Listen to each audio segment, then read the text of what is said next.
We've got some first anniversary information. We also got some ST-10 cards to look at. I'm just going to go through them. Obviously, ST-10 is the ultimate deck. It's coming out 29th of July, so not too far away. And yeah, we got a look at the leaders last time, so check out that video if you haven't. And we're just gonna go through it.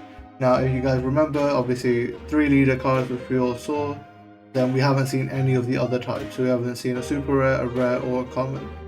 So we'll see some today, and we'll see what we can cross off, what we can look forward to. First off, I want to talk about the anniversary set. So obviously the first anniversary is happening next month. OPO5 will be the first anniversary set as well. And I know they've released the Shanks flagship card as well to replace Luffy. And they showed this.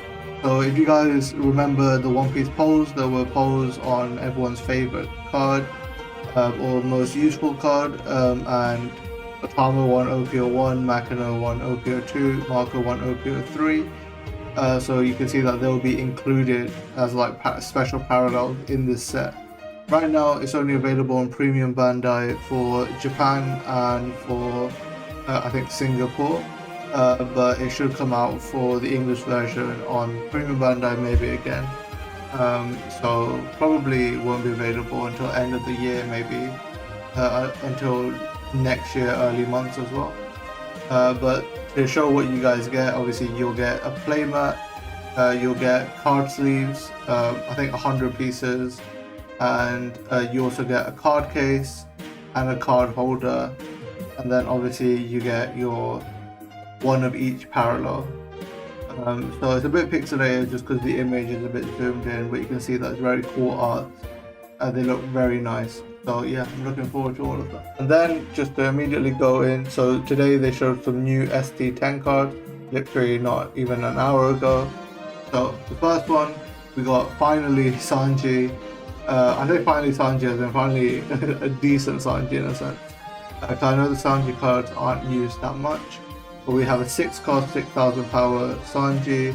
He is a common, and he's a 1k counter. And his on-play ability is, if your opponent has a character with 5000 power or less, this character gains rush this turn.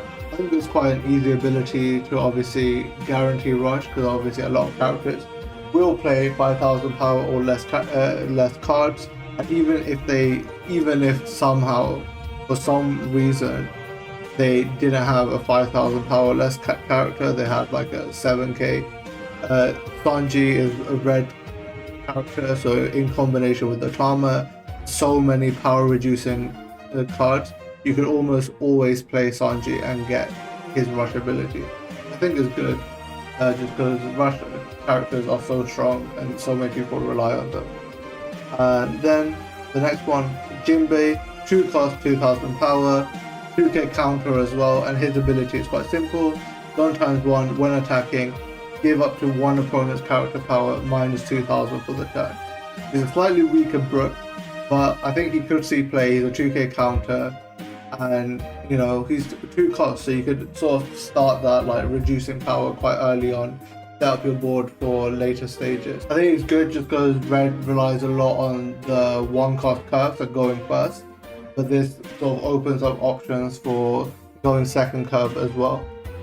And then lastly, we have 10 cost Luffy, red SR, 11,000 power, and yeah, I mean, in my opinion, he's a very strong card because he has rush, and on top of that, when your opponent's blocker is activated, KO one opposing character with 8000 power or less. So the way this card presumably works is obviously early fan translation, not an official translation yet, but the assumption would be that when you attack with Luffy and your character uses a blocker, you can then KO any opposing character with 8000 power or less. So you could KO the blocker themselves, you could also KO any other character, so you'd basically help clear up the board.